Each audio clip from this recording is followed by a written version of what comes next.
നമസ്കാരം. ഏതു വലിയ തീർത്ഥഘട്ടത്തിൽ പോയി മുങ്ങിയാലും മേയർ ആര്യ രാജേന്ദ്രന്റെ ഈ രക്തക്കറ കഴുകിക്കളയാൻ പറ്റില്ല. തിരുവനന്തപുരം ആമയിഴഞ്ചാൻ തോട്ടിൽ മാലിന്യ നിർമ്മാർജ്ജനത്തിനിടെ അതിദാരുണമായി കൊല്ലപ്പെട്ട ജോയിയുടെ മരണത്തിന് ഏക ഉത്തരവാദി മേയർ തന്നെയാണ് എന്നുള്ളതാണ് ഇപ്പോൾ സാമൂഹ്യ മനസാക്ഷിയിൽ നിന്നും ഉയരുന്ന മുറവിളികൾ.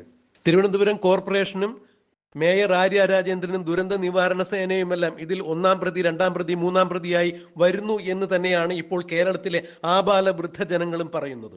മാലിന്യ നിർമ്മാർജ്ജനത്തിനിടയിൽ ജോയിയെ കാണാതായിട്ട് 46 മണിക്കൂറിന് ശേഷമാണ് അദ്ദേഹത്തിന്റെ ജീർണിച്ച പുഴുവരിച്ച മൃതദേഹം കണ്ടെത്താൻ സാധിച്ചത്.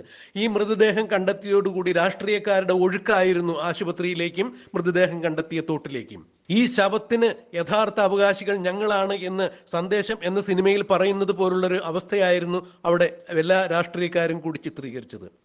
ഞങ്ങളാണ് ഈ ശവത്തിന്റെ യഥാർത്ഥ അവകാശികൾ എന്ന് കടിപിടി കൂടി അടുത്ത തെരഞ്ഞെടുപ്പിൽ ഈ ശവം വച്ച് വിലപേശാൻ വേണ്ടിയുള്ള ചില മത്സരങ്ങൾ അവിടെ നടന്നിരുന്നു എന്ന് ഈ ദൃശ്യങ്ങൾ കാണുന്നവർക്കെല്ലാം ബോധ്യമാകും. കോർപ്പറേഷൻ മേയർ ആര്യ രാജേന്ദ്രൻ തന്റെ അടുത്ത ഏതോ ബന്ധു മരിച്ചതുപോലുള്ള ഒരു വിഷമത്തിലായിരുന്നു, സങ്കടത്തിലായിരുന്നു ജോയിയുടെ മൃതദേഹം കണ്ടപ്പോൾ വാവിട്ട് കരഞ്ഞത്. മാധ്യമങ്ങൾക്ക് മുമ്പിൽ ആര്യ രാജേന്ദ്രൻ കരയുന്നത് കണ്ടിട്ടില്ലാത്തവർക്ക് വേണമെന്നുണ്ടെങ്കിൽ ഈ ദൃശ്യങ്ങൾ ഒന്ന് കാണാം.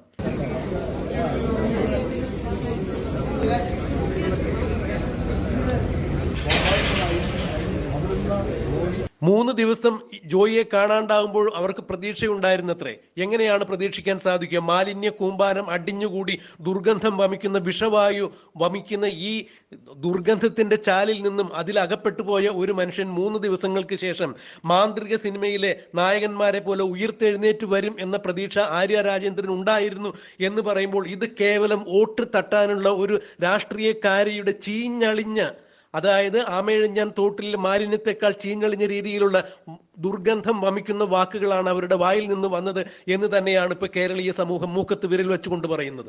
ഇത്രത്തോളം ആത്മാർത്ഥതയില്ലാത്ത, മനസാക്ഷിയില്ലാത്ത ഒരു മേയറെ ഇന്നോളം, അല്ലെങ്കിൽ ഒരു രാഷ്ട്രീയക്കാരിയെ ഇന്നോളം കേരളം കണ്ടിട്ടില്ല എന്ന് തന്നെയാണ് പറയുന്നത്. ഒരു മനുഷ്യനെ കെടുകാര്യസ്ഥത കൊണ്ട് മരണത്തിലേക്ക് തള്ളിവിട്ടിട്ട് ആ മനുഷ്യന്റെ മൃതദേഹം പോലും രാഷ്ട്രീയ നേട്ടമാക്കുവാൻ വേണ്ടി ഉപയോഗിക്കുന്ന ഇത്തരത്തിലുള്ള അവസരവാദികളായ രാഷ്ട്രീയക്കാരാണ് ഈ നാടിന്റെ ശാപം എന്ന് തന്നെ ജനങ്ങൾ ഇപ്പോൾ ഒരേ സ്വരത്തിൽ പറഞ്ഞുകൊണ്ടിരിക്കുന്നു. എന്തുകൊണ്ടാണ് ആമയിഴഞ്ഞാൻ തോട്ടിൽ ഇത്രയധികം മാലിന്യങ്ങൾ കുമിഞ്ഞുകൂടിയത്? ഇത് ഒരു ദിവസം കൊണ്ടോ 2 ദിവസം കൊണ്ടോ സംഭവിച്ച കാര്യമല്ലല്ലോ. കോൺക്രീറ്റ് സ്ലാബുകൾ പോലെയാണ് അവിടെ അറവ് മാലിന്യവും മനുഷ്യ വിസർജ്യവും ആശുപത്രി മാലിന്യങ്ങളുമെല്ലാം കൊണ്ട് നിറഞ്ഞ് കട്ടുപിടിച്ച് പാറ പോലെ ഇരിക്കുന്നത് എന്നാണ് സ്കൂബ ഡൈവേഴ്സ് വിശദീകരിച്ചത്. ഇതെങ്ങനെയാണ് വന്നു ചേർന്നത്? ഒരു ദിവസം കൊണ്ടല്ലല്ലോ ഇത്തരം മാലിന്യങ്ങൾ അവിടെ രൂപപ്പെട്ടത്. മേയർ എന്തെടുക്കുകയായിരുന്നു ഇത്രയും കാലം എന്ന് തന്നെയാണ് ചോദിച്ചുകൊണ്ടിരുന്നത്. ഉമ്മൻചാണ്ടിയുടെ കാലത്തിൽ ഓപ്പറേഷൻ അനന്ത എന്ന് പറഞ്ഞ പദ്ധതി അന്നത്തെ തിരുവനന്തപുരം കളക്ടറായിരുന്ന ബിജു പ്രഭാകരും അന്നത്തെ ചീഫ് സെക്രട്ടറി ആയിരുന്ന ജിജി തോമസിനും കൂടി ഭംഗിയായി നടത്തുന്നുണ്ടായിരുന്നു. പിന്നീട് എന്തുകൊണ്ടാണ് അത് നിന്നുപോയത് എന്നുള്ളതാണ് ഇപ്പോൾ ഉയരുന്ന ചോദ്യം. കാലാകാലങ്ങളിൽ മഴക്കാല പൂർവ്വ ശുചീകരണം പോലും നടത്താതെ, മാലിന്യങ്ങൾ ഒഴുകിപ്പോകാനുള്ള സംവിധാനങ്ങൾ ഉണ്ടാക്കാതെ, എന്നിട്ട് ആ മാലിന്യ കൂമ്പാരം വൃത്തിയാക്കാൻ വേണ്ടി അതിലിറങ്ങിയ മനുഷ്യൻ അപായപ്പെട്ടു കഴിഞ്ഞപ്പോൾ അയാൾ ഏത് വിധേനയും തിരിച്ചു വരും എന്ന പ്രതീക്ഷ തനിക്കുണ്ടായിരുന്നു എന്ന് പറഞ്ഞുകൊണ്ട് മാധ്യമങ്ങൾക്ക് മുന്നിൽ പൊട്ടിക്കരയുന്ന ആര്യ രാജേന്ദ്രനെ കാണുമ്പോൾ പുച്ഛമല്ലാതെ മലയാളിക്ക് എന്താണ് തോന്നുക എന്നുള്ളതാണ് ഇതിലൂടെ മനസ്സിലാക്കാൻ സാധിക്കുന്നത്. VS അച്യുതാനന്ദന്റെ കാലത്ത് മൂന്നാർ ഒഴിപ്പിക്കുന്ന ഒരു ഓപ്പറേഷൻ ഉണ്ടായിരുന്നു. അതുപോലെ തന്നെയായിരുന്നു ഉമ്മൻചാണ്ടിയുടെ ഭരണകാലത്ത് ഈ ആമയിഴഞ്ഞാൻ തോട്ടിലെ മാലിന്യങ്ങൾ സംസ്കരിക്കുന്നതിന് വേണ്ടി അവർ ഒരു ഓപ്പറേഷൻ അനന്ത എന്ന് പറഞ്ഞ പദ്ധതി ഉണ്ടാക്കിയത്. ഒരു പരിധിവരെ അത്തരം പ്രവർത്തനങ്ങൾ സുഗമമായി മുന്നോട്ട് കൊണ്ടുപോകാൻ സാധിച്ചെങ്കിലും പിന്നീട് കച്ചവട സ്ഥാപനങ്ങളും വലിയ വ്യാപാര സ്ഥാപനങ്ങളും എല്ലാം ഈ ഓടകളെല്ലാം കയ്യേറി അടച്ചു വച്ചതോടുകൂടി പിന്നീട് ഇത്തരം പ്രവർത്തനങ്ങൾ ചെയ്യാൻ രാഷ്ട്രീയക്കാർക്കും സാധിക്കാതെ വന്നു. അതുകൊണ്ട് തന്നെയാണ് ഒരു മഴ പെയ്താൽ തിരുവനന്തപുരം നഗരവും തമ്പാനൂരും കിഴക്കേക്കോട്ടയും എല്ലാം ഒരേപോലെ തന്നെ, ചാലക്കമ്പോളവും എല്ലാം ഒരേപോലെ തന്നെ വെള്ളത്തിൽ മുങ്ങുന്ന അവസ്ഥയിലേക്ക് കാര്യങ്ങൾ മാറിയത്. ഈ മേയർ അധികാരത്തിൽ വന്നതിന് ശേഷം, പിണറായി വിജയൻ 2ാം വട്ടവും അധികാരത്തിൽ വന്നതിന് ശേഷം എന്ത് ചെയ്യാൻ ഇവർക്ക് സാധിച്ചു? ഒരു കാര്യം പോലും വികസന പ്രവർത്തനത്തിന് ചെയ്യാതിരുന്ന, മഴക്കാല പൂർവ്വ ശുചീകരണങ്ങൾ ഒന്നും ചെയ്യാതിരുന്ന ഇവർ ഇപ്പോൾ ഒരു ദിവസം കൊണ്ടല്ലല്ലോ ആമയിഴഞ്ചാൻ ചാലിൽ ഇതുപോലെ കോൺക്രീറ്റ് ഭിത്തികൾ പോലെ വന്ന് മാലിന്യങ്ങൾ അടഞ്ഞുകൂടിയത്. അതിൽ മനുഷ്യ വിസർജ്യവും അറവ് മാലിന്യങ്ങളും ആശുപത്രി മാലിന്യങ്ങളും മനുഷ്യരുടെ ജഡം വരെ ഒഴുകി വന്ന് അടിഞ്ഞാൽ പോലും കാണാത്ത രീതിയിലേക്ക് ഈ തോട് അധപ്പതിച്ചപ്പോൾ, ദുർഗന്ധം വമിച്ച് ദുസ്സഹമായി തീർന്നപ്പോൾ എവിടെയായിരുന്നു ആര്യ രാജേന്ദ്രൻ എന്ന് തന്നെയാണ് ആളുകൾ ചോദിക്കുന്നത്.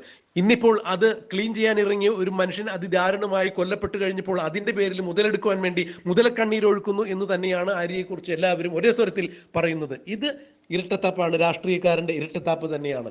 പാവപ്പെട്ട KSRTC ജീവനക്കാരനെ നടുറോട്ടിൽ ബസ് തടഞ്ഞ് അവനെ ബസ്സിൽ നിന്നും പുലഭ്യം പറയുവാനോ അതിൽ യാത്ര ചെയ്തിരുന്ന ആളുകളെ വഴിയിലേക്ക് പിടിച്ചിറക്കി വിടുവാനോ എല്ലാം കാണിച്ച ഉത്സാഹം, അതിന്റെ 4-1 ഉത്സാഹം മതിയായിരുന്നല്ലോ തിരുവനന്തപുരത്തെ ഓടകളും കാനകളും ശുചിവാക്കുവാൻ വേണ്ടി ഇവർക്ക് സമയം കണ്ടെത്തുവാൻ.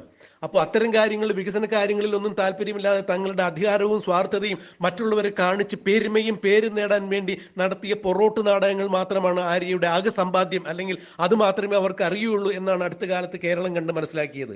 വികസന കാര്യങ്ങളിലോ മഴക്കാല ശുചീകരണത്തിലോ യാതൊരു താല്പര്യവും അവർ കാണിച്ചില്ല.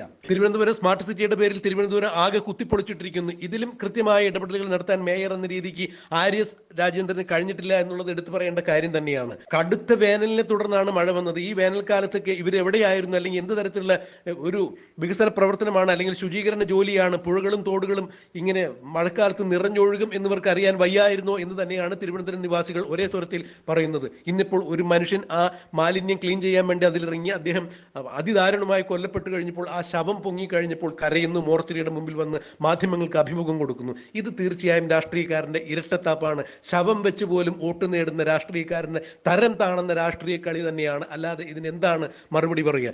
ഏത് തീർത്ഥഘട്ടങ്ങളിൽ പോയി ആര്യ രാജേന്ദ്രൻ മുങ്ങിയാലും അവർക്ക് അതിൽ വിശ്വാസമുണ്ടോ ഇല്ലയോ എന്നുള്ളതല്ല പ്രശ്നം. പക്ഷെ ഏത് തീർത്ഥഘട്ടത്തിൽ പോയി ആര്യ രാജേന്ദ്രൻ മുങ്ങിയാലും ജോയി എന്ന് പറയുന്ന ഈ പാവപ്പെട്ട മനുഷ്യന്റെ രക്തക്കറ മായ്ച്ചു കളയാൻ ആര്യ രാജേന്ദ്രന് സാധിക്കില്ല എന്ന് മാത്രം എടുത്തു പറയട്ടെ.